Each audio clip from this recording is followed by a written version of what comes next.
Tyra Banks is one of the biggest supermodels of my lifetime. Raised in Inglewood, a suburb of Los Angeles, she attended a local girls' Catholic school. Her father was employed as a computer consultant and her mother was a photographer. Tyra started modeling at age 15, and with the help of her mother, she put together a modeling portfolio. At age 17, she began looking at professional representation from numerous modeling agencies. To begin with, she was rejected from all/most agencies, according to Tyra, 6 in total. And Tyra stated that this was because of her ethnic look. But eventually, Tyra Banks would get signed in 1990 to Elite Model Management, one of the biggest modeling agencies in the world. The Tyra Banks we know and love today is a model, producer, actress, writer, television personality, and multi-level marketing executive? Tyra Beauty is a groundbreaking cosmetics company. We're a social selling business, which means that you can actually sell Tyra Beauty products and make money. Our products are innovative, we've got unique training sessions, and immersive events that can coach you on how to maximize your sales. She was the first African-American model to be featured in GQ as well as Sports Illustrated Swimsuit Edition. And by the early 2000s, she was one of the world's top paid model. Period. Not bad for a girl who couldn't get representation because they looked too ethnic. In 2003, Tyra Banks created, produced, and hosted the reality show America's Next Top Model, which ran for 24 seasons. She simultaneously had her daytime TV show, The Tyra Banks Show, which aired from 2005 to 2010. And after America's Next Top Model and her talk show fizzled up, and subsequently retiring from modeling in 2005, the Tyra Banks that we know today was then asked to be an executive producer as well as the host of Dancing with the Stars for its 29th season in 2010. And look, Mama, I'm in the ballroom! I'm in the ballroom and I get to say, welcome to Dancing with the Stars! Now, we all know who Tyra Banks is, because I've pretty much explained it to you, and we have all seen the story. Just searching up Tyra Banks' name into YouTube, you will find a plethora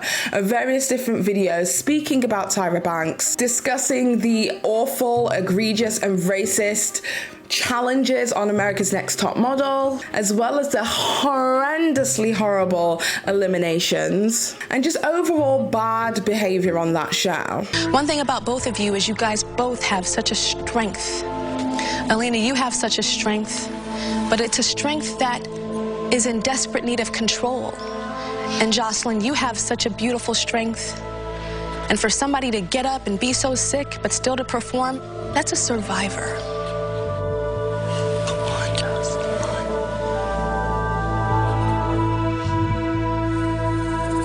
And Jocelyn, you'll be able to survive this.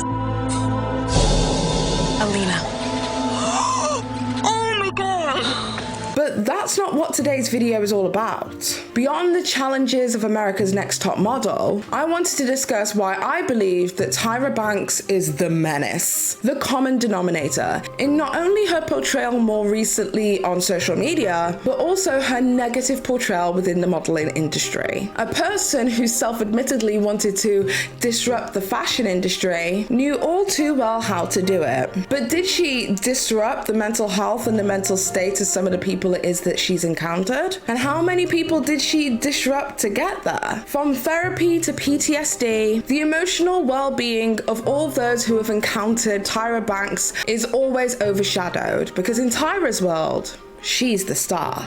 So take a trip with me as we take a look at the disturbing case of Tyra Banks in my video essay, Surviving Tyra Banks.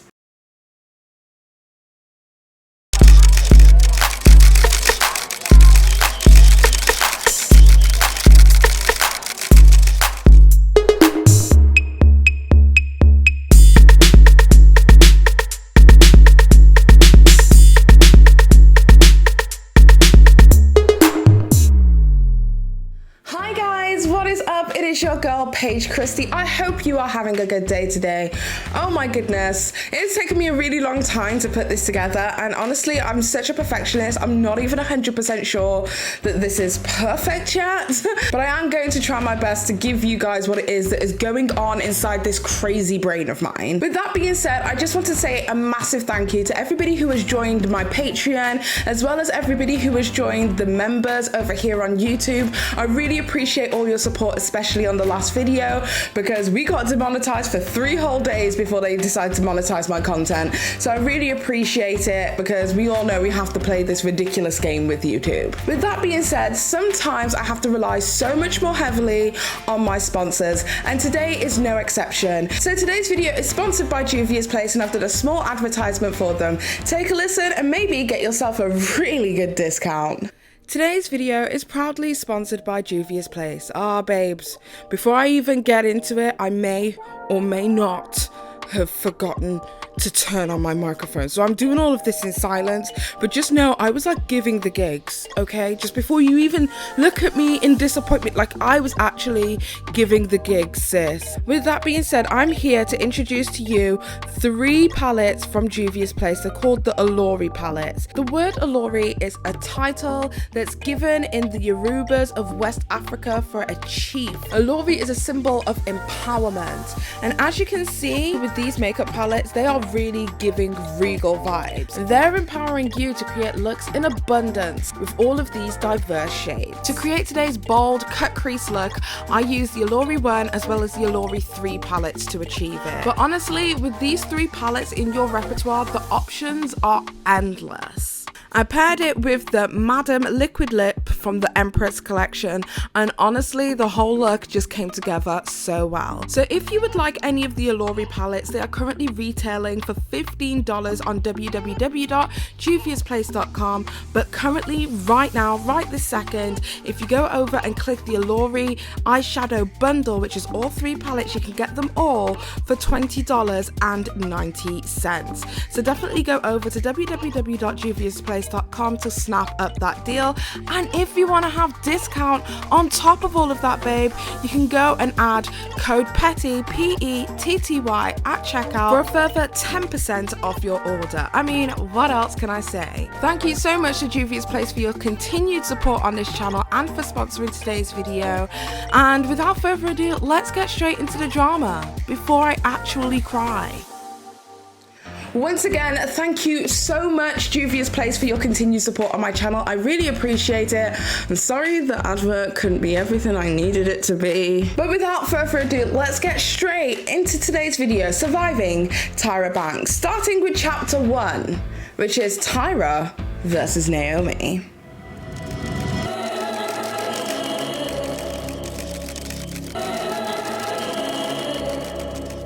So who is Naomi? Naomi Campbell, to be precise. And if you don't know who Naomi Campbell is, honestly, I really don't know what to tell you at this point. Like, I'm literally at a loss for words. Naomi Campbell is a British model, singer, actress, and businesswoman from the United Kingdom who is known as one of the biggest supermodels of all time. She is one of 5 in her generation to be declared a supermodel by the fashion industry. Campbell began modeling at age 15, the same age that Tyra Banks was when she started, and served as an inspiration / role model to Tyra Banks as she was entering the modeling industry herself. During the early 90s, Naomi Campbell was in her prime when Tyra Banks first stepped into the modeling industry. Naomi Campbell was seen as a major contributor to the modeling industry's Big 5 of 90s supermodels, which is a list of 5 of the biggest supermodels of that time period. That consisted of Cindy Crawford, Christie Turlington, Linda Evangelista. You're perfect, you're beautiful, you look like Linda Evangelista, you're a model. Naomi Campbell and, forgive me, Tatiana Patiz. They are sometimes dubbed as the original supermodels, or the Big 5, because they were the biggest names by the end of the 1980s, when supermodels were rivaling film stars and singers and rock stars and pop stars in regards to wealth, glamour, and tabloid space. These are the gorgeous women who are members of the model elite, world-class models. And the cover girls get most of the attention. Claudia, Naomi, Tatiana, Linda, Cindy, and just a few others. And Naomi Campbell was the only black woman on that roster in the 90s, but by this point, Naomi Campbell had put in at least 6 years of legwork before Tyra Banks had entered into the space. So let's talk about the beginning of Tyra Banks' career. At one point in time, for the supermodels of the 90s, there was this unspoken rule that there could only be one top black model. Or was that the case? In a famous interview that Tyra Banks had with Naomi Campbell on the Tyra Banks Show, Tyra stated that their feud was the result of them needing to be the token black model. Tyra continued this narrative in 2019 in an interview that she had with the Wall Street Journal, where Tyra spoke heavily about the tokenism within the modeling industry at that time, as well as the press's impact on their ongoing feud. Tokenism within the modeling industry isn't exactly unheard of, especially when it comes to people who are from diverse ethnic backgrounds. A magazine could be absolutely flooded with white women at the time who all presented the same phenotypes. But on many occasions, there would only ever be one black model or one person of color. And a lot of people felt that that was so that the shoot directors could tick a box of ethnic diversity. In 1992, there was an interview that was conducted with some of the top models of that time period within the 90s, as well as some industry executives. This conversation was surrounding the lack of diversity within the modeling and fashion, as well as the beauty industry. The lack of representation of black women, the lack of space allotted for black women, especially within the beauty industry where black women were almost 20% of the consumers. Let's take a look. I think girls bring really something to fashion, eh? The way they move, and this, the white one should not imitate them because there's something you cannot imitate. Huh? They spark, they give an extra dimension in some way. Maybe it's bringing more personalities sort of onto the runway. But this has been going on for a while. I don't remember for how long, but I'd say surely 10 years. Different than it was 20 years ago, even to that fact 10 years ago. And I feel the strides that have been made in this business over the years that I've been in it, the last 10 have been fast, and I think that the next 10 will be even faster. Oh, I'm sorry. I don't know what was happening. You join the club, darling. Join the club, for God's sake. But despite the fact that some new areas are opening up for black models, the size of their contracts can compare with those of their white colleagues. No, you don't get paid as much as, you don't get like $1 million contract. Let's say, you know, a white model would get, you would get like a $35,000 contract or something. No one really wants to say it, but part of what's troubling black models could well be racism. New York's Consumer Affairs Department claims that blacks are featured in only 3% of fashion ads, although blacks represent 12% of the population and control 400 billion consumer dollars. It's a certain ignorance, and it's a certain tradition that I think is dying hard. Will it die? Oh yeah, eventually it will die. But you know, I mean, the kind of people who are in power at the huge advertising agencies now were children in the 50s. You know what I mean? And they grew up with that kind of institutionalized racism and not being keyed into or not believing that like black people were beautiful or they can sell things. Yeah. To white people. Yeah. You know, but it's not about what color your skin is, it's about what feelings you convey. The toughest thing for you, say as a model, as a black model? Covers. Because they say that they lose like 18% or something when they put a black girl on the cover. Or when you see a black woman on the cover, it's normally with a white woman. We are not the first to use black model. There was in Vogue before us, there was in Mademoiselle, but we use black model like normal girl, you know. It's not models. They are looking like they are. Not like model. When you put a black girl on the cover of a magazine, sales drop. Okay, so it's business, you see. So if America doesn't stop, if America stops being bigoted, and because if Naomi's on a cover, they decide not to buy it. I'm not saying this is always the case, but in America it seems to be the case. If you look at the numbers of the magazines, you can see who sells. Claudia Schiffer sells, Cindy Crawford sells, Elaine Irwin, you know, etc. They, a lot of times, if you look at the demographics, when you put a black girl or something on the cover, like, the sales drop, and that affects their advertising. But who's responsible for that? The American public. I think they realize that women of color are beautiful too. You know, they see that we have this dark skin, it's different, it's odd. You know, we have what they say 48 shades in our in African American women. You know, and so whereas Caucasians have 12 shades, so it gives us a little more diversity. So there's, you know, I mean, you may see someone really, really, really pale and really, really dark, and it's just so beautiful. And I think designers are realizing that, magazines are realizing that, and they're saying it's time now. You know, put us on the covers, put us in the magazines and the makeup, cosmetic campaigns and stuff like that.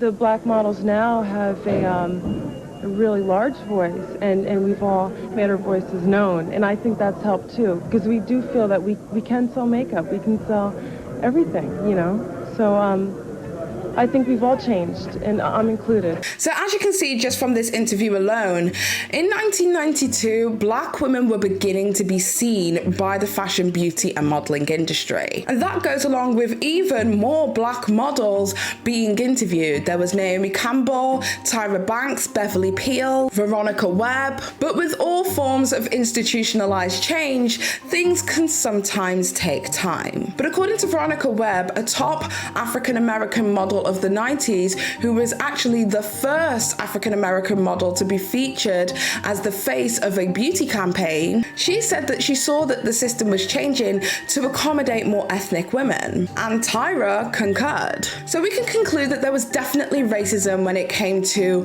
the industry executives in control of what it is that we see, especially when it came to black representation. But does Tyra's stance on there only needing to be one token black model still stand? I mean, sure, there was tokenism when it came to the modeling campaigns, but there wasn't necessarily tokenism within how many black models were available at the time. And sure, they would be fighting for the same tokenized job, as it was pretty much slim pickings at the time. But the point is, there was still the opportunity to be one of the top models within the field. And why was it only Naomi and Tyra who had this feud, and not Naomi and Veronica Webb or Naomi and Beverly Peel? What's the significance there? Throughout the years, Tyra has been extremely outspoken when it comes to the long-standing feud between herself and Naomi Campbell, especially when it comes to how that feud was perpetuated by the modeling industry as well as the tabloids of the time, essentially painting the picture that because of the way that Campbell was treated by the modeling industry, Tyra suffered greatly. On a Norwegian/Swedish talk show called Skyland, Tyra stated, "It wasn't fair to Naomi, but her response was, to this day, I am very scared of her. It was very difficult, like some of my lowest times of my life dealing with that." So in 2005, Tyra invited Naomi to come onto her talk show to discuss the rivalry. And to me, this interview will forever be one of the biggest, most ambush situations ever to be seen on TV. Tyra decided to get rid of the audience and to speak to Naomi one-on-one. I mean, even when Naomi walked into the studio, the energy was different. No support at all. I don't have an in-studio audience here with us today, so I'm going to ask you at home to please help me welcome Naomi Campbell. It's so weird because it's so quiet. I know. How are you? Have a seat. Thank you. It was giving Nikita Dragun's Dragon Beauty pop-up shop launch.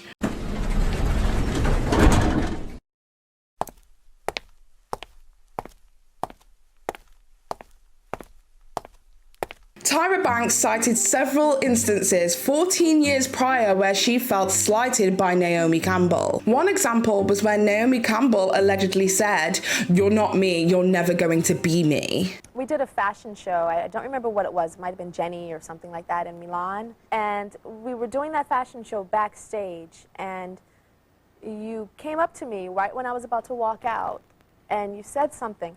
And it's so funny because it was so surreal at the time when you said it. I didn't think that you could actually say something like that. What did I say? You said something like, "You'll never be me, don't ever think that you'll be me," and something like that. I said that? Yes. I can't think, that's something, I'm not that, I'm very much in the, yeah, I'm very much, I know the person that I am, and I'm not someone to go and give myself away and say that to anybody. I've never said that in my life. So, but if that's what you remember, I accept that, but it's not, doesn't sound like me to people that would know me. To me, at least, it seemed as if Tyra was trying to hold everybody else responsible for her shortcomings as a model. One moment that particularly stood out to me was when Tyra was recalling a story about Johnny Versace, where he took Tyra Banks out of his show last minute. And Tyra was under the impression, due to outside sources, that that was Naomi's doing. Naomi basically states that this is a very common practice with this designer, and that even Kate Moss has been dropped from his show last minute, that it wasn't just 100% segregated to her. There was a situation, it was a Versace fashion show. I was backstage getting my hair and makeup done, and this is about a year and a half into this feud thing that was going on. And then I think his name was Angelo, or Italian name, can't remember his name. Angelo. Angelo, was that his name? Okay, Angelo called me, and he said, "Tyra, I need to talk to you." And I said, "Okay," and he had a really weird look on his face. And I said, "What is it?" He says, "I have to cancel you from the fashion show." Right. And I was like... And you instantly thought that was because of me? No, I didn't. I didn't. And I said, "Why? I just did my fitting. I did everything. The show's about to start in 20 minutes. And he gave me a look and kind of did like that toward you. And I was like, okay. What, do you ever know Johnny Versace? No. Okay, so if anyone that knows him knows, I could never do that. But just so you know, you're not alone. Kate Moss was canceled after doing a fitting and a rehearsal. Yes. No. So I've been canceled as a model a lot. Naomi, I'm not blaming you. That was the Johnny Versace way. Yes. No, he's notorious. I knew he was notorious for canceling at the last minute. So that's not what I'm saying. Nothing to do with me. This is not my opinion. This is something that somebody did a head nod. Yes. But even though Naomi stated that she just simply doesn't have that kind of pull, nor is Tyra alone in this happening to supermodels besides her, and Tyra even self-admitted that this was the Johnny Versace way, she still continues her story and her narrative as if she was the one who was wronged by Naomi. So I picked up my backpack, walked out, and I was like, you know what, this is enough. This is enough, because I just couldn't take it anymore. I couldn't take it anymore. I went to a payphone. You called her? I called my mother and I said, "Ma, I can't take it anymore." I dropped down to my knees in that payphone. People were walking by, trying to help me in French, and they didn't know I was okay. I was just emotional. I said, "I can't take it anymore." And I said, if she wants it this badly, she can have this entire industry. I got accepted to 5 colleges. I'm coming home and I'm going to school. Right. That's what I told my mom. My mom kind of calmed me down, and I said, well, the only way that I can do this is if you are by my side every single day. But don't you think some of the things are like blown up a little bit? When I would read the press, I'd be like, but this didn't happen. We didn't have a fight on the runway. I mean, it really was blown up out of proportion. No, most definitely. It was definitely blown up and perpetuated. But to me, there are certain things in the press that come from nothing, and then there are certain things that come from truth. Absolutely. And I do feel that it came from somewhere. It came from. But I mean, the stuff that was written was exaggerated. Was, you know, people adding that little here and bits here and there. That's always going to be. And that's always going to be that way. Because negative press wouldn't have made me want to quit. If there was only negative press, you know, to be honest, Naomi, I'm fearful of you to this day. Not right now. I feel safe. I feel like it's just me and you. There's not a lot of hoopla. Right. But even a couple of seasons ago, even a couple of years ago, when we did the Victoria's Secret fashion show, and I walk in the room and I see you, I'm like, I start shaking. My heart starts beating faster. I go back to the 17-year-old girl that you used to be. That I used to be, when this powerful, strong icon woman that I looked up to was terrorizing me. And again, Naomi was kind of in the studio alone, backed into a corner with just Tyra and her crew, and essentially made to sit down and listen to alleged traumas that she allegedly caused to someone who is clearly confused about what actually took place at the time. Anyway, in this interview, they take a short break and Naomi comes back and then goes forth and apologizes to Tyra, despite moments earlier Tyra Banks actually saying to her production crew that she felt as if Naomi Campbell wasn't taking responsibility or owning up to anything. I have something I have to say. What's that? I have something I have to say before we start. However I've affected you, or have you felt that I've affected you, I take my responsibility. And I just want to say I'm very proud of you for being a powerful black woman sitting here and doing what you're doing. And please continue, okay? Thank you so much.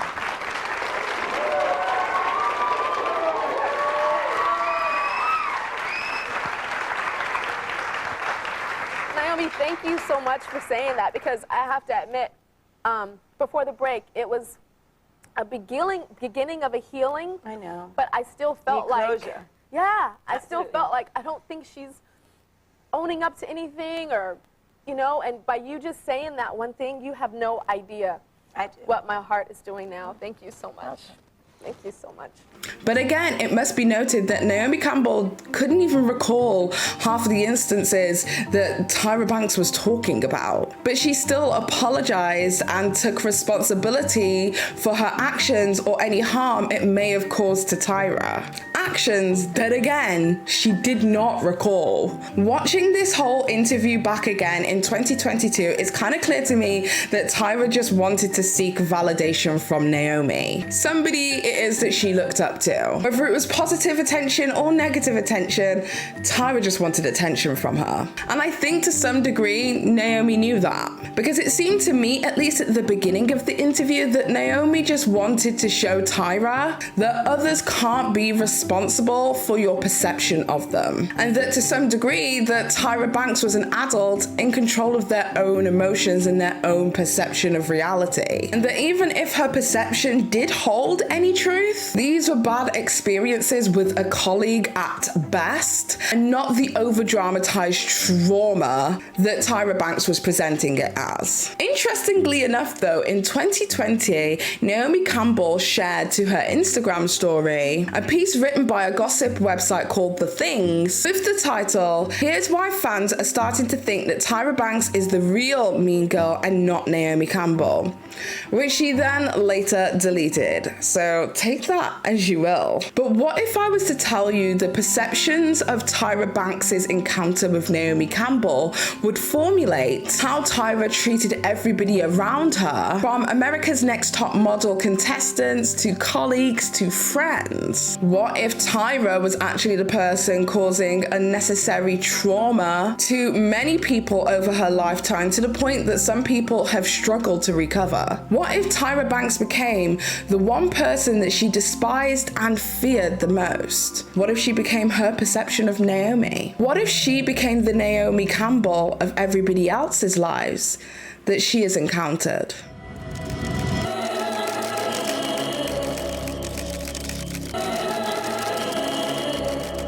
America's Next Top Model consisted of contestants competing against each other in various different modeling challenges with weekly eliminations. The judging panel consisted of Tyra, as well as other ex-models such as Janice Dickinson, as well as Nigel Barkler and other industry professionals. America's Next Top Model was the first of its kind when it first aired in 2003. Tyra Banks had essentially pulled back the curtain of the world of the modeling industry and the fashion industry, and introduced a level of diversity that has influenced the fashion industry as a whole for years to come. It was a different time back then. We all knew that the modeling industry could be a very toxic place, but nobody had really put like a magnifying glass and a real, true, honest spotlight on how bad it could be. I feel like in many ways, America's Next Top Model introduced the world to the cruelty of the modeling industry. In an interview on a podcast called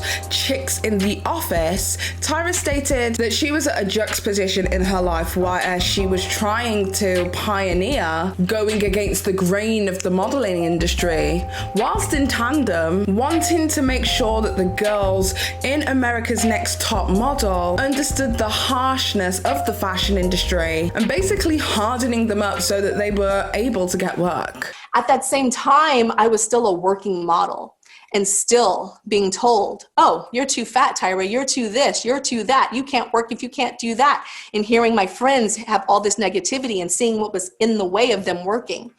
But I was still this like unique beauty crusader. I was also this person trying to get these models work. And I think at times they battled because I wanted them to get work, but even more important to me was being a beauty crusader. And so what ends up happening is that it's a clash, right? I'm saying, oh, I want all these unique beauties, but you need to change that, and you need to change that, because I have these agents in the background saying, yeah, you want us to sign these girls, but she needs to change this and she needs to change that, and that's how she's gonna work. And I wrote a book with my mom, and in the book, I talk about that. I talk about some of the things on Top Model that in hindsight, and this is way before any of this stuff trended recently. This is a couple years ago. I was like, in hindsight, I should have still been that beauty crusader that is my heart and soul and why I started the show, to the millions of people that are watching the show, and then let the agents handle behind the scenes if that model wanted to fix teeth or whatever it is that they said that they needed to fix in order to work in this industry. And so that was like my big lesson, and I didn't need social media to tell me that. I realized that on my own and did a whole section of my book about that. However, in recent years, Tyra Banks has come under fire and scrutiny due to the emotional exploitation of the contestants on America's Next Top Model. It appears as if a lot of people were asked to divulge personal information about themselves, and instances of trauma whilst in what they believe to be psychological evaluation, which allegedly, according to previous contestants, was then used against them on the show. This puts into question whether Tyra Banks truly was the mentor that she wants the world to perceive her as on the show, or whether she was the tormentor of the contestants on America's Next Top Model. I just believe that there is so much more that took place on America's Next Top Model beyond the terrible challenges that have affected the emotional well-being of others around Tyra. That's the way. You're not cool with it. Why does it bother you? When I was 11, I was sexually assaulted. And this whole challenge freaks me out. I don't want to kiss them. I don't want to interact with them. They scare me, and I really don't want to do it.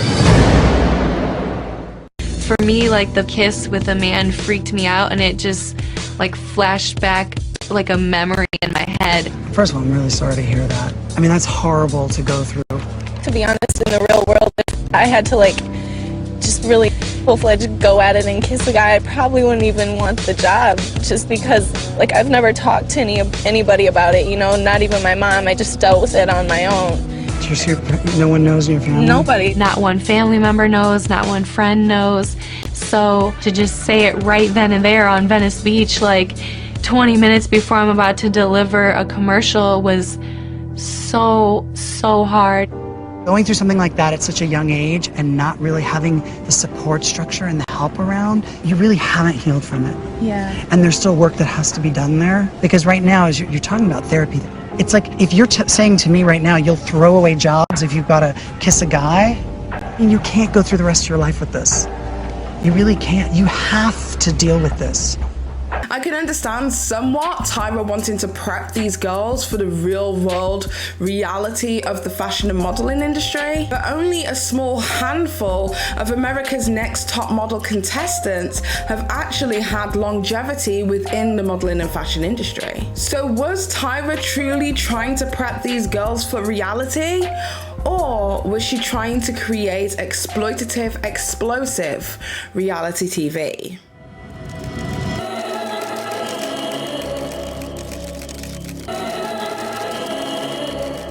One of the biggest issues is that people have discussed when it comes to their time as contestants on America's Next Top Model was just how they were treated by production. A lot of ex-contestants have cited that there was forced silence within the girls, as in if there was no production staff around or cameras rolling, the girls were prohibited from speaking to each other.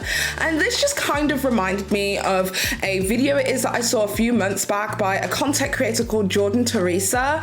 She made a video titled A Masterclass in Gaslighting, I Wanna Marry Harry, in which she talks about how production staff did the same on a completely different reality TV based competition. And it just kind of made me think and wonder to myself, is this something that is common practice for American reality TV shows to gaslight their contestants in such a way? Especially as we were discussing in the previous section of the video, how a lot of what the girls had told in the screening process about their own personal trauma to psychologically evaluate them as contestants and whether they're able to be a part of the show, if they're mentally stable enough, if they have the cognitive ability to be a part of the programming. All of the information it was that was found out about them was then used against them. And it was a very similar situation with the I Wanna Marry Harry competition. Take a look at what it is that Tiffany says, and then you'll kind of understand where I'm coming from. And on top of that, once they landed, they had to isolate in a hotel room for some contestants, say for 3 days, other contestants say for an entire week. And I feel like this seems quite normal now, you know, like in COVID times. Isolation isn't really out of the norm, but think about it, it was in 2014, there was absolutely no reason to isolate them. And during this isolation period, which could have been anything from 3 days to 1 week, and as you guys can probably tell, this is probably a little bit of a tactic to make the girls a little bit sort of stir crazy and like cabin feverish. And probably the worst thing that this show allegedly did was they decided to get on-set therapists to talk to the girls. And I know what some of you guys are thinking, Jordan, how is this bad? They got an on-set therapist for their contestants. That shows they care, right? Right? Well, it turns out that this therapist wasn't actually a therapist. They were a producer. So clearly, the producers had to go to some very extreme lengths to pull this off. They had to isolate their contestants from 3 days to a week. During the competition, they lived in a castle with absolutely no contact with the outside world and allegedly weren't really allowed to talk to each other without a producer being present. And also, they were definitely not allowed to share their doubts with each other. They very rarely left unless it was for a date, and then the on-set therapist would basically tell them that they were crazy. So behind the scenes at America's Next Top Model was a complete and utter stark contrast to what it is that we see on the TV, which is the case, as you can tell, with a lot of reality TV shows. Upon arrival, all of the cast members were asked to hand over their phones, and those were kept by production for the duration of the show. Outside communication was prohibited to prevent leaks, but again, the cast weren't able to talk amongst themselves. They were only allowed to talk as long as there was a camera present. Otherwise, they were, and quote, put on ice, which meant that they were to remain completely silent. It was so much of an issue on the show that a previous contestant called Sarah Hartshorn, that for a long while, the contestants would eat and talk in the walk-in closet, just so they could have some privacy. Sarah also stated via Twitter that the girls were only paid $40 a day and that they had to pay for their own food. Now, I'm not at all suggesting that contestants should be paid to be on a competition show. I mean, it's a competition. You knew what you were giving up when you entered the competition. But I am very confused that the $40 it was that they were given wasn't external to groceries. I don't quite understand why production wouldn't have just provided food for them. I mean, it could have helped a lot of contestants to have a numerous amount of healthy options of food to eat. Especially seems eating disorders and things of that nature is something that is so prevalent within the modeling and fashion industry, and one of the biggest things that the modeling and fashion industry have been scrutinized for. And even Tyra Banks and America's Next Top Model have been scrutinized for either exploiting people's eating disorders. My stomach hurts because I need some food. I'm so hungry. I thought I was going to pass out. I'm very obsessed with my weight. And I'm obsessed about what I eat. How long are you planning on going? Like, how much, like, weight are you planning on losing? I'm just going to go until I like how I look. I'm determined to be a model, and if I have to be skinny to be a model, I will be. No, I don't want to be disqualified because people think I haven't eaten good. Yeah. It's okay. No, it's not. Don't let it get around. I don't consider myself bulimic because I don't throw up after everything I eat. But just people are like, oh my God, Cassie is bulimic here, she's throwing up. I can't even remember the last time I threw up. Even if you did or when you go home or whatever, is this bad on your health? Yeah. I have an obsession with my weight. That's the problem. I'm not bulimic though. I have grown up dreaming of being a model. And great, there's plus size models, but that's not for me. But I don't want to talk about it anymore, and I don't want anyone else talking about it anymore, really. Cassie. She's got a cute young look. She might be a little bit, she's not exactly size 2. I think that your thighs are a little big for this dress. I'm going to have you walk in it with the zipper open. I think the biggest concern with Cassie, for me, was the size of her hips. I just want to measure your thighs just to see where we're at. Normally we like about no more than 35. I still want to be America's Next Top Model, and I'm still going to give 110% when I'm in front of that camera. Yes. Which is a good thing, not a bad thing. Mark Barrett told me it was too big. The other doesn't seem like they want to be here at all.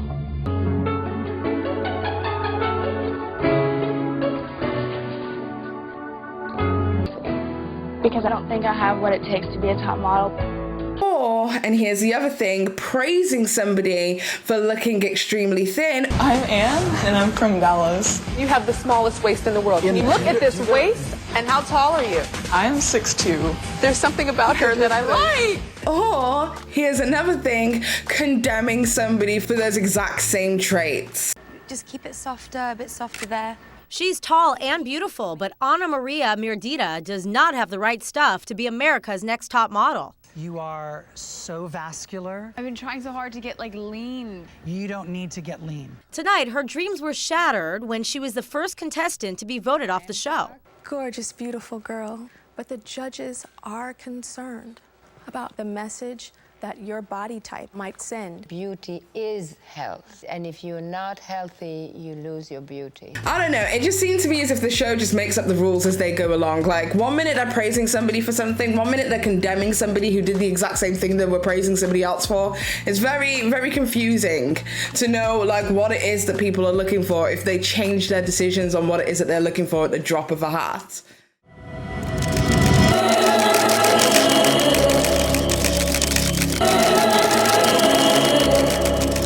So let's look at other people's experiences with Tyra Banks. Let's look at the 3 most notable people who have come out and spoken against Tyra Banks. So the first person is Alicia White. Now, Alicia White was a Cycle 18 contestant of America's Next Top Model, The British Invasion. She was originally a part of Britain's Next Top Model, and with Cycle 18, The British Invasion, they basically combined half of the cast being from America and another half of the cast being from Britain to kind of battle and face off. But Alicia is an absolutely beautiful, stunning, chocolate melanated British queen who was very excited to meet Tyra. She even states in her interview with Oliver Twix that she literally wrote in her diary at 12 years old that she one day wanted to meet Tyra Banks.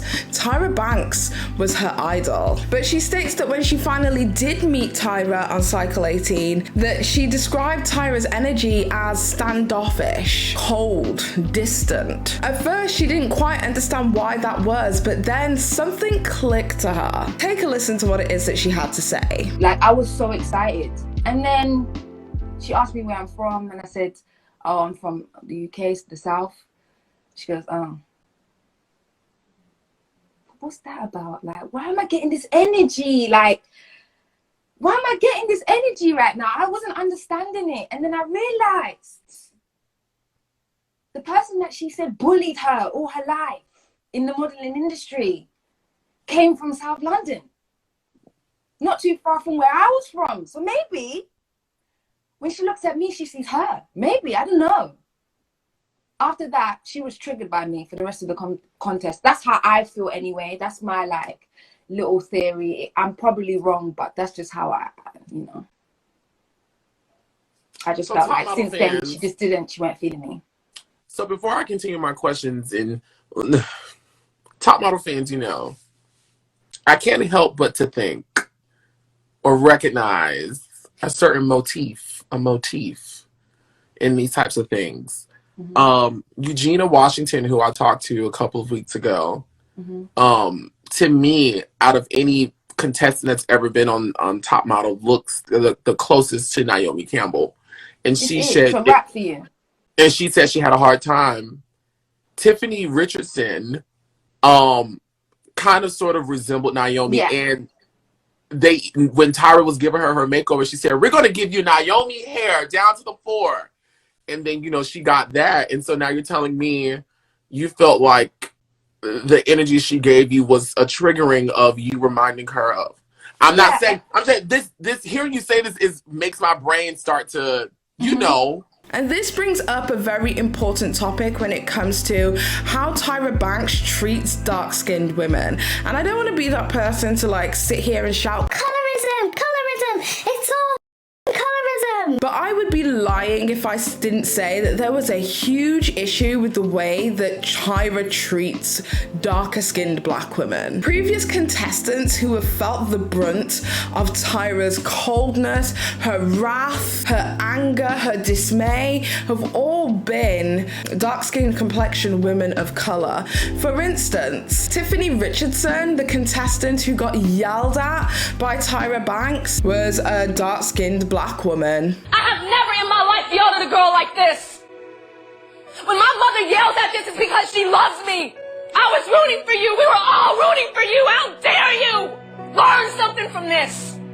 Another contestant on the show, Eva Pickford, she basically told her to her face, "I don't want to see another black bitch." The first 2 seasons of America's Next Top Model, we had girls that were bitches. They didn't walk in as bitches, but they get to the house, they're considered a bitch.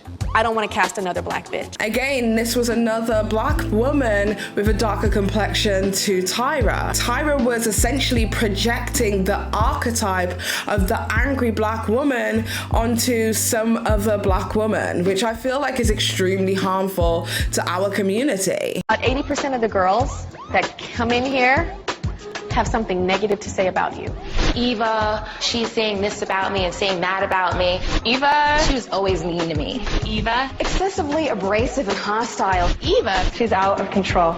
Eva. Cycle 3 contestant Yaya, who is another darker complexion black woman, was criticized for being too Afrocentric by Tyra Banks and her team. Basically saying, be black, but not too black. I feel half African, half cowgirl. Looks like you're about to ride a giraffe. I think I'm not feeling it.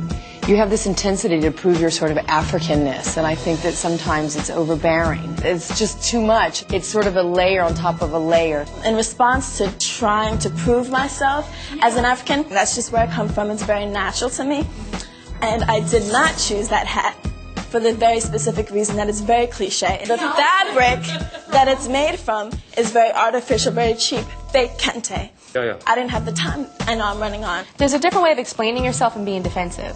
And you're being very defensive, and it's not attractive. Just because we had a talk about, Afrocentricity before, and it's kind of misunderstood. I'm all about, expressing yourself and your culture, but it's still done in a fashion way. You want your outfit to be, look at me. And this outfit is, look over there. She's bringing something from inside. But the other thing that Yaya brings from inside that is so ugly is that superiority, condescending attitude. Oops. Yaya, this picture is stunning. I mean, this is amazing. But what's not amazing is your appearance. Think a little bit more glamour as opposed to natural, because this is glamorous and this is amazing. Congratulations. You're still in the running towards becoming America's Next Top Model. Thank you. And I just wanted to say I'm sorry for being defensive when you gave me. I totally took in everything you said. I really mean it. So outside of myself. Well, that was the other critique that I was going to give you that I forgot. So come right back. You need to apologize to the fake kente cloth African hat. Yaya, it was like you were on this pedestal and this hat smelled like dookie. Don't be loud with your blackness. Don't like show us your culture. Definitely adhere to the Eurocentric standards of beauty. And I don't know, I watched America's Next Top Model growing up, and looking back at it now, I just think to myself, like, I wonder how that molded me as a young lady. Like, I wonder how that molded the way it is that I thought about myself, or other young black ladies and how they thought of themselves. Did we all grow up thinking that we needed to adhere to Eurocentric standards of beauty, and did she push and perpetuate that? I don't know. Another darker complexion black woman, Danielle Evans, was also told that she had a gap tooth and that she needed to close the gap in her teeth in order to be seen in a beauty campaign, as in her natural aesthetic just wasn't beautiful enough. And Dani felt uncomfortable. She worked and put so much time and so many years and so much energy into loving herself at her natural form that she felt like she was undoing years and years of work, of self-work, by closing the gap. And even though when she went to the dentist that she closed the gap a little more without the teeth actually touching each other, that wasn't good enough, with Jay Alexander, one of the panel judges, stating that she left the gap wide open for another girl to come and take that campaign. So Danielle, you went to the dentist, but you refused to have your gap closed. Do you really think you can have a CoverGirl contract with the gap in your mouth? Yeah, why not? This is all people see. It's Easy Reads Beautiful CoverGirl. It's not marketable. Yeah, just a little bit is okay, but I don't want to completely close it. Well, I guess she just left the gap wide open for another girl, baby. I agree. It makes me wonder how Dani would have felt when she was eventually alone with her feelings, on ice, not able to speak to any of the other contestants, and truly feeling as if she was not good enough, just in her natural, raw form and state that she was just not good enough.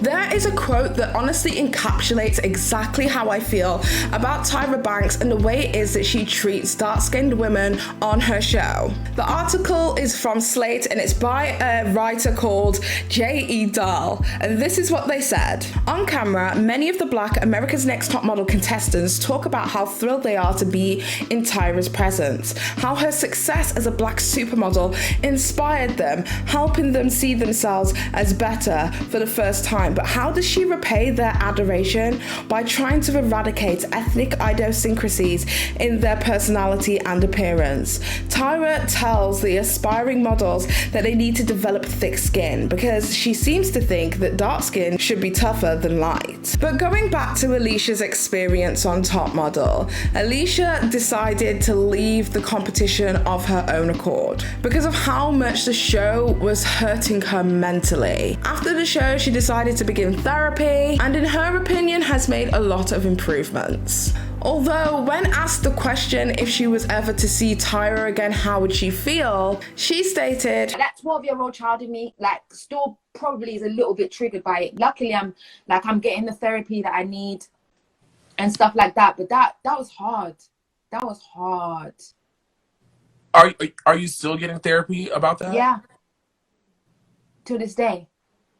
Another contestant, which was Cycle 24's Gianna Taylor, describes her first time meeting Tyra in a YouTube video that went viral in 2019. She states that Tyra had brought up the fact that Gianna had actually taken part in Playboy magazine when she was 18 years old, which she confirmed. But who did she confirm this information to? The only people it is that Gianna had told this information to was the producers that she was speaking to prior to casting. So before joining the America's Next Top Model contestant lineup, the producers as well as Tyra would have been very aware that Gianna had taken part in Playboy. Gianna, however, then decided to tell Tyra that she had said many times on the show that sex sells, and that at the time it was working for her career. But then she said that Tyra looked at her dead in the face, crossed her arms, and said, "I don't like that. You sound like a fucking prostitute." And then Tyra just turned away from her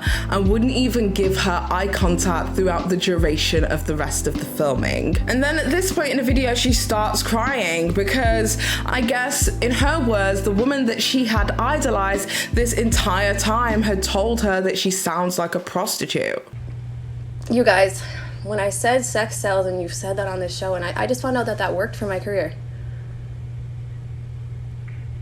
She crossed her fucking arms. Tyra Banks crossed her arms and looked at me and said, I don't like that. You sound like a fucking prostitute. And turns and looks this way and would not make eye contact with me the entire time. And I started bawling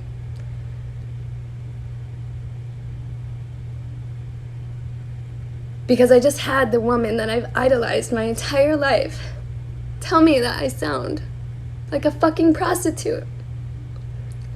And little do you guys know, I grew up in foster care.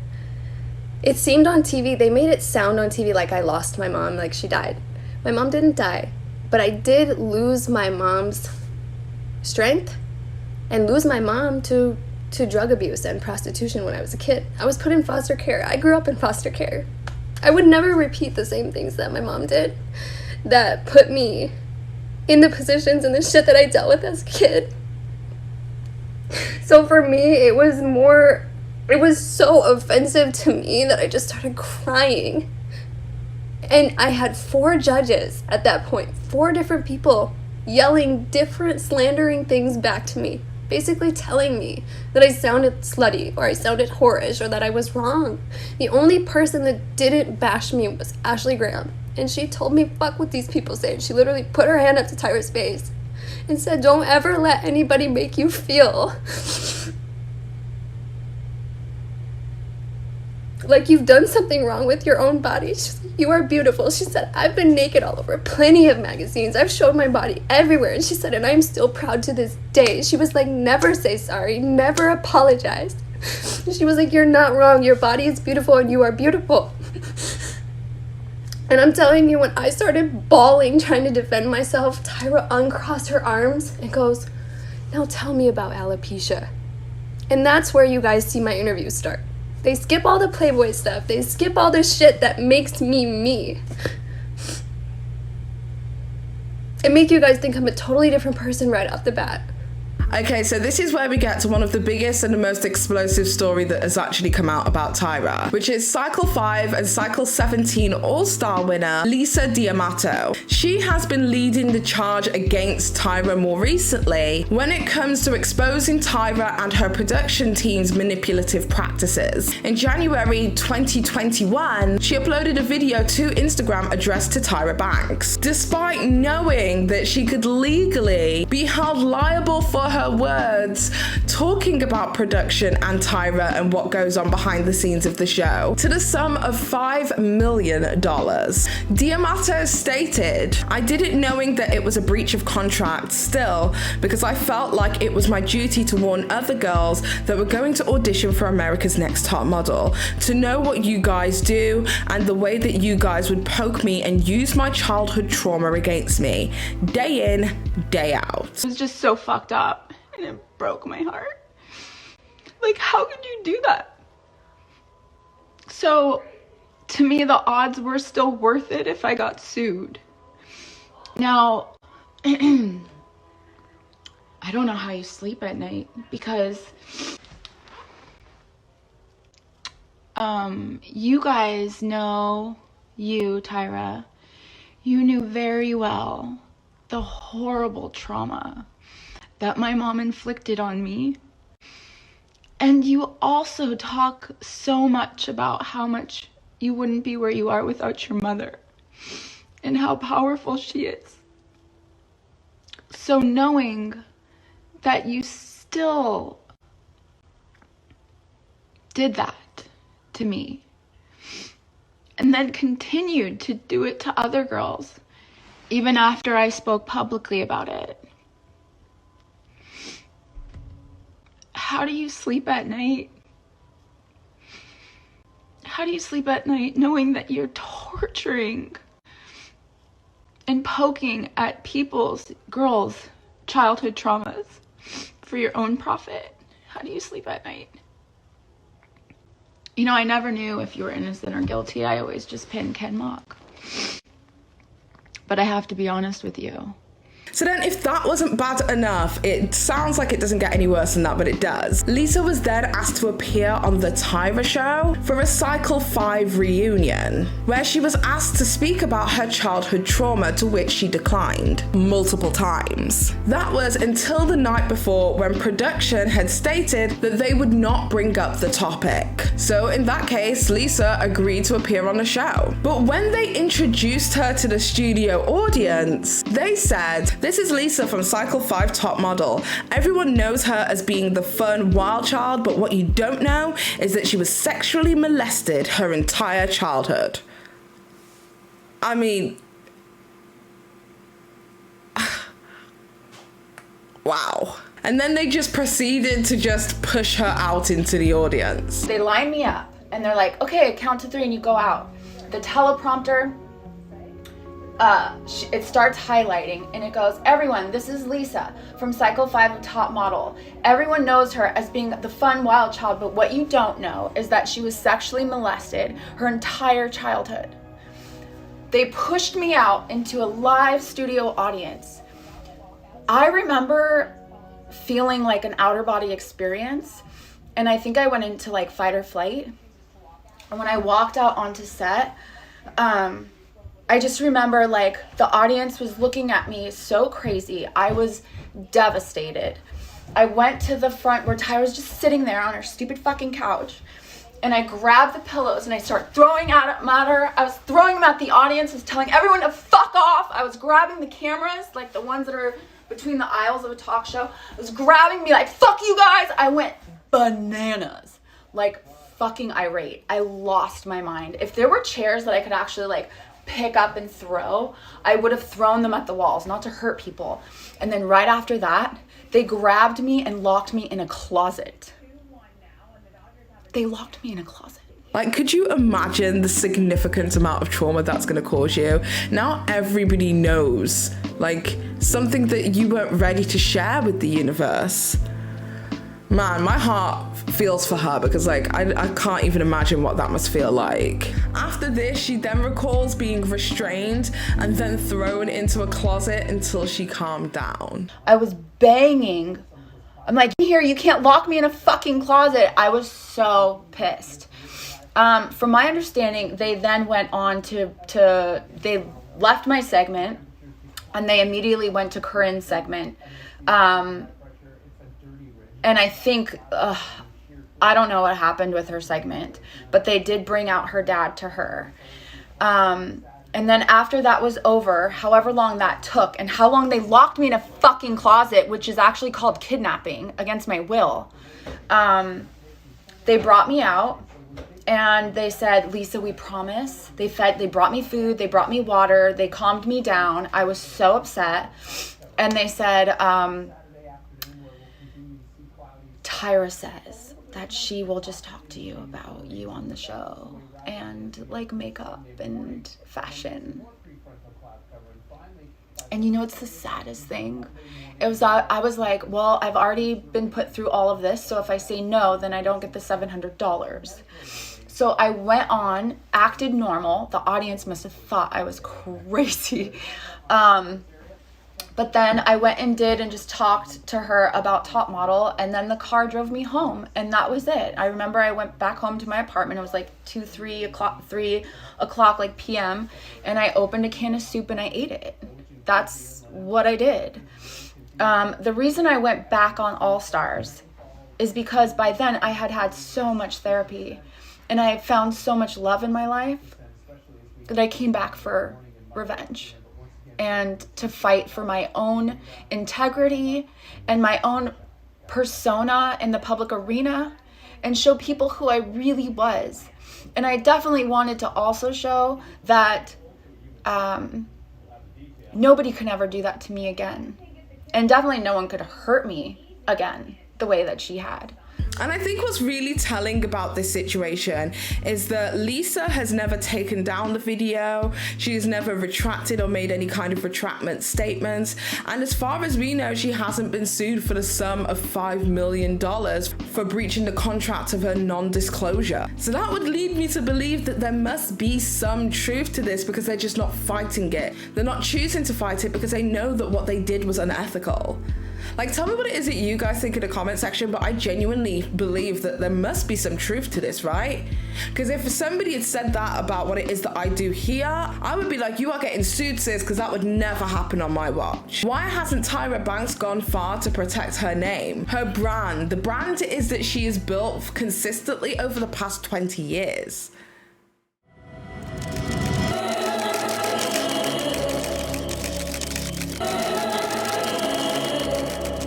Okay, so then let's look at some more trauma responses that have happened due to America's Next Top Model. Cycle 14's original All-Star winner, Angela Preston, sat down and spoke with the Daily Mail in 2015 to talk about why she was stripped of her original title that then went to Lisa D'Amato. Angela basically revealed that due to how the show had portrayed her, she found it extremely hard to find work.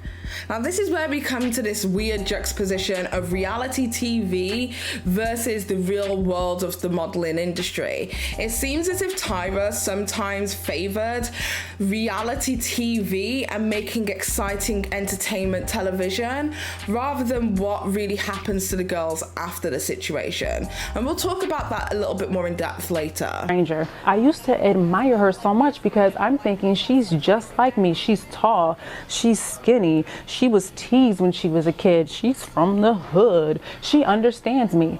And when I met her, I was very disappointed.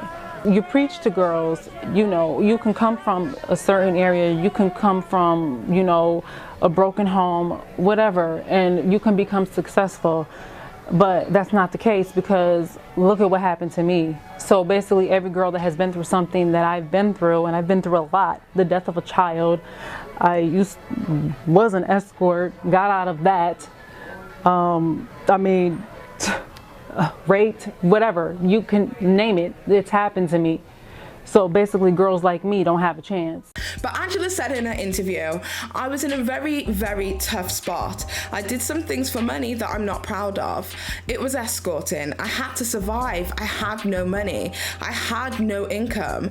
It was a stupid decision to make that lasted about a month, and I got out of it, but it came back to bite me. She then went on to clarify that she didn't partake in any escort work whilst on America's Next Top Model, but it was just after America's Next Top Model while she couldn't find any work. And that in fact, it was her friends who contacted production to kind of ask them to help her out because she was clearly struggling. And this presents another thing when it comes to America's Next Top Model and how it is that they treat the contestants, not just before in Gianna's case where they used her information against her on the show, not just during with Lisa D'Amato and Alicia's cases where they were treated extremely badly by production staff as well as Tyra whilst on the show, but also the fact that there is literally no aftercare for these girls. These girls, after they go on this reality show, are thrown into the universe. Everybody knows who they are. They know their names.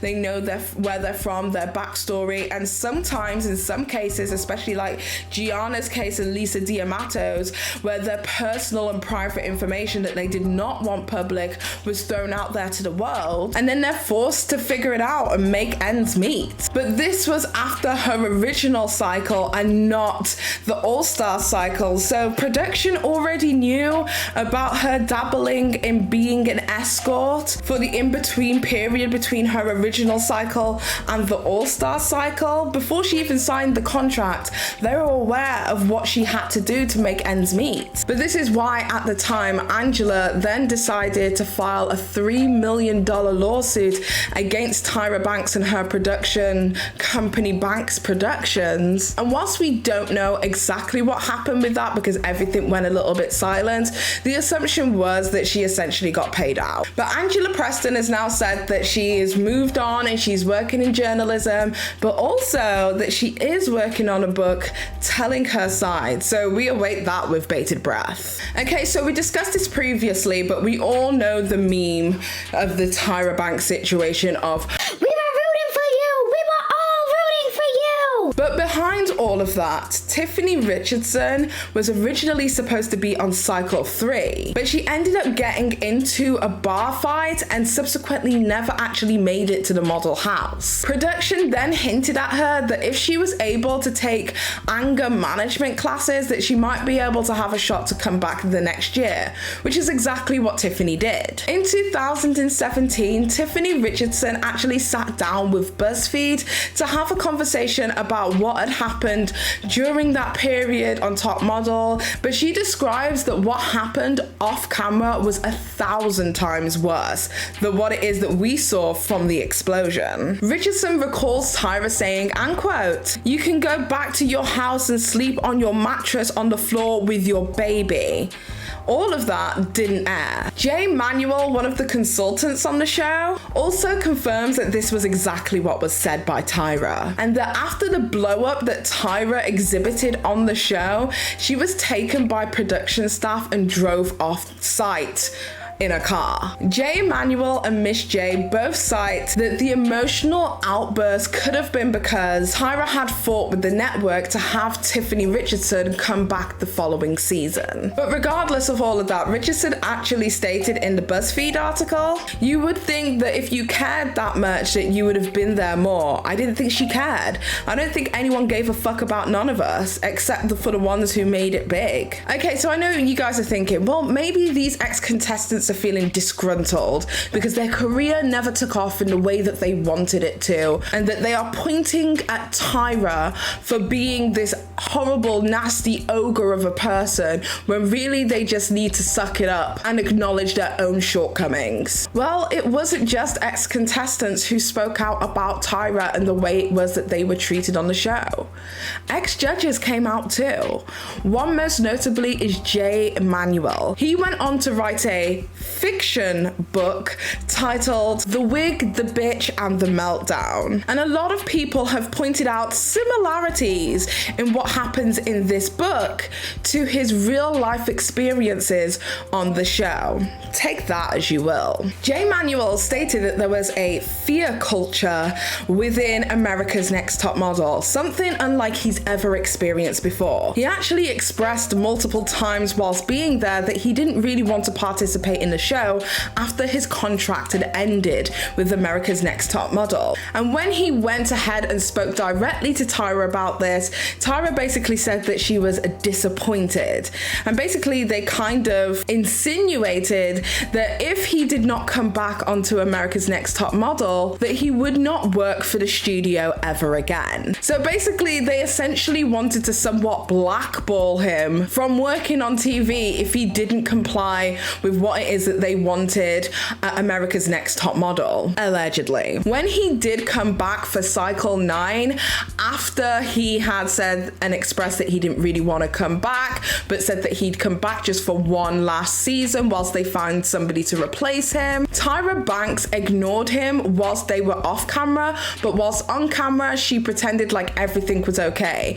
That was extremely hurtful to Jay because he thought that they were genuinely friends. On the second to last episode of Cycle 9, the one that Jay Manuel came back for, Tyra Banks then apologized to him and stated that she was being unprofessional. Jay Manuel states specifically that he actually can't watch episodes of Cycle 9 because it gives him extreme PTSD. All of this was explained in detail by Jay Manuel on the podcast Just the Sip. Let's take a listen. It was a very difficult kind of jolt backwards. And that Cycle 9, I can't watch clips from it because I remember, I literally go back to that a moment, like almost like a form of PTSD, literally. It was horrible. It'll stay with you. Janice Dickinson, one of the previous judges on America's Next Top Model, has also spoken out about Tyra Banks. She stated that when it came down to choosing who would win America's Next Top Model, that was entirely up to CoverGirl, the people who were providing the contract for America's Next Top Model, and not actually Tyra herself. She states that there was also this fear culture where if you want to get in with Tyra, you just have to compliment her. She even goes as far as to state that Tyra Banks doesn't like women. She only likes gay men, but women and empowering other women, she doesn't really care for other women in her vicinity.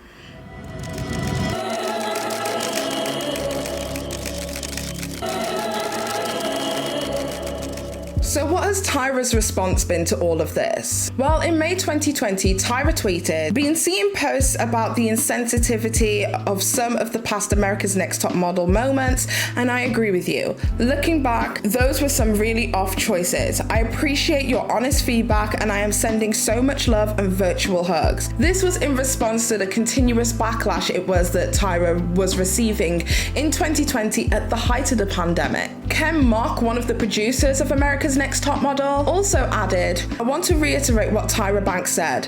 I look at some of those America's Next Top Model moments and cringe. Just an FYI, the entire creative team made choices in those shows, not just Tyra. So please feel free to yell at me for some of the worst moments in America's Next Top Model history. Apologies to all." Besides all of that, in September 2020, Tyra Banks went on a podcast called Chicks in the Office, where she went into more detail about the public opinion surrounding America's Next Top Model. She speaks about being a beauty crusader back then, but at the same time was receiving criticism from possible agents that could potentially be hiring the girls, which made it difficult for her to maintain balance. She admits that she cringes when she looks at previous cycles and recognizes why things were problematic then as well as now. But she also qualifies that with her good intentions, and that she believes that people should really consider whether malintent was there. Tyra also takes into consideration that this is a whole new generation, Gen Z, of people who are watching America's Next Top Model, and realizes that with each generation that watches her trailblazing show, that she will have to re-apologize again and again and again. And so I have to continue to apologize. 10 years from now, there's gonna be a whole nother generation.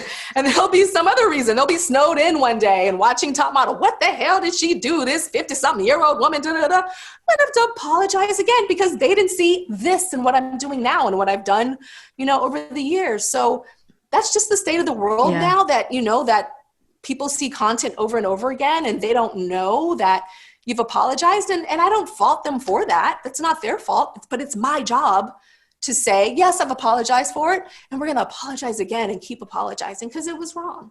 But this to me is surface level. It's surface level when you truly think about what it is that Tyra Banks put some of these girls through. Beyond the challenges, some of which ended up in concussion and some contestants having to use crutches. So just genuinely not looking out for the physical well-being of these individuals.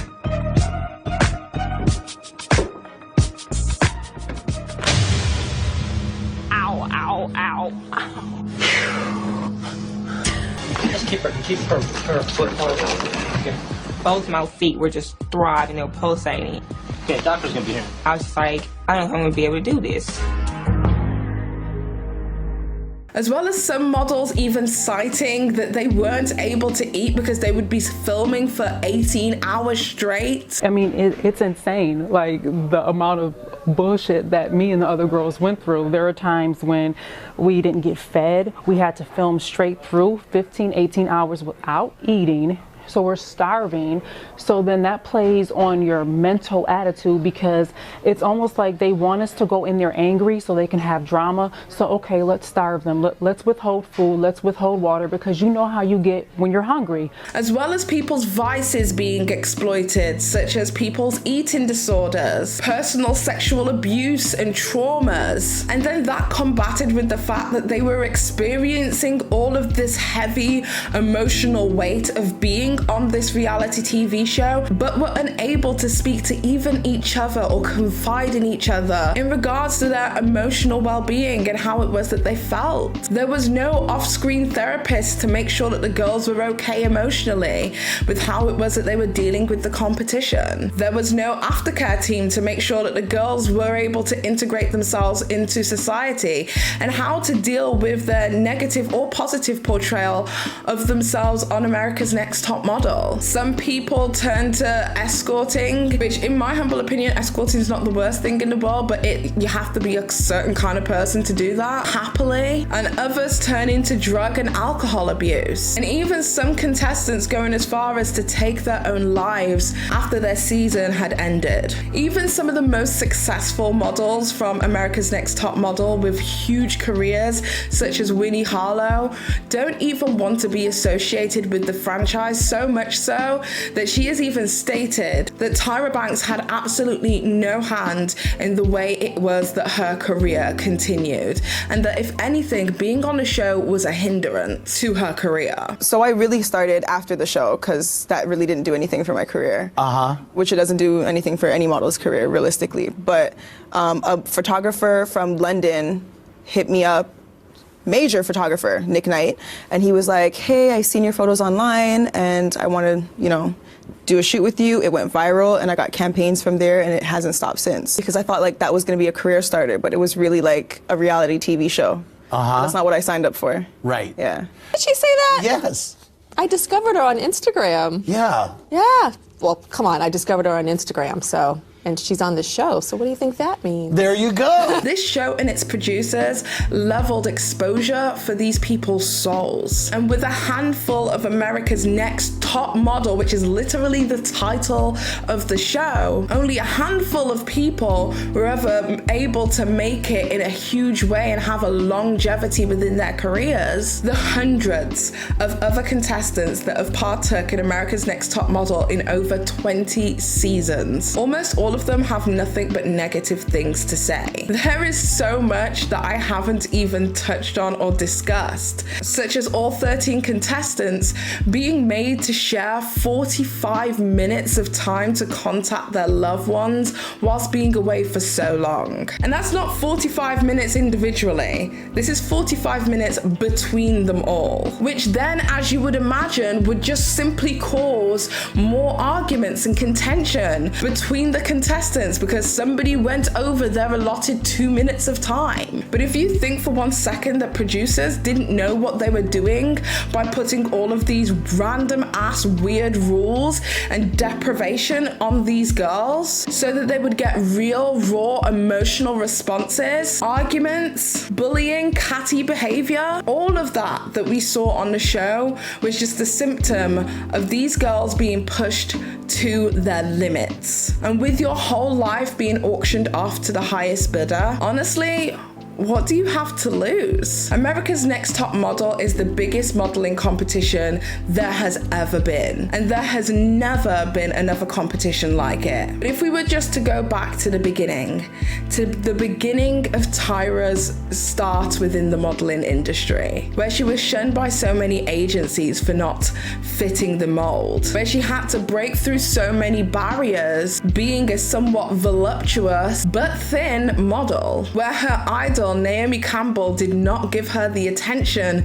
that she desired, where her perception was that she was blackballed from certain jobs by Naomi herself. I can't help but see the parallel between the experiences it is that Tyra has experienced as a model and the experiences that she gives to other people. When Tyra Banks did her interview with Naomi Campbell, she stated that after the Johnny Versace show and being taken out last minute by what she perceived to be Naomi Campbell telling Johnny that she no longer wanted her in the show, she went into a phone box and she called her mum. And after a conversation with her mom agreed that she would give up her job and travel the world with Tyra. She has forcibly made all of these America's Next Top Model contestants have to deal with the horrible universe of the modeling and fashion and beauty industry by themselves without any emotional support. Something that even Tyra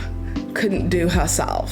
Tyra is her own Naomi Campbell. I personally believe that Naomi Campbell wasn't as bad as Tyra perceived her to be. I believe that Tyra saw all of her own negative attributes displayed in the universe around her and only found a way to get through that, not by self-reflecting and making herself a better person, but by pointing the finger at everybody else. The fact of the matter is, the vision of who Naomi Campbell is Tyra. So from therapy sessions to PTSD to real life trauma to exploitation, a lot of people are going to view Tyra as their Naomi. So becoming America's Next Top Model wasn't necessarily about getting that coveted cover girl contract. It was truly about surviving Tyra Banks. Oh my goodness, this has taken so long, so much hours of research on my part as well as by the part of my researcher. She has done such a phenomenal job on this story. I cannot thank her enough. Just amazing work. One of the best researchers I've ever had on my roster. So thank you so much. With that being said, I hope you guys have enjoyed this video and enjoyed these kind of long form videos from me. I love making them. I love doing this stuff for you. And if you would love to see more content like this from me, please do not forget to, subscribe to the Patreon or subscribe to the membership over here. I am producing great content for you to watch outside the parameters of what it is that I'm creating over here. Again, I would love to thank my sponsor, Juvia's Place, for sponsoring this video. I don't know if it's going to be monetized, so we'll figure it out. But also, please don't forget, if you like this video, give it a thumbs up, give a comment for the algorithm, and tell me what it is that you guys think in the comment section down below. I think that we've all perceived Tyra Banks for the past decade as somebody completely different to the person it is that she's been to so many people. With that being said, I hope you guys have an amazing day or evening, whatever the fuck it is you're doing. And until next time, you beautiful, amazing, bad ass bitches. It's been Paige. Bye.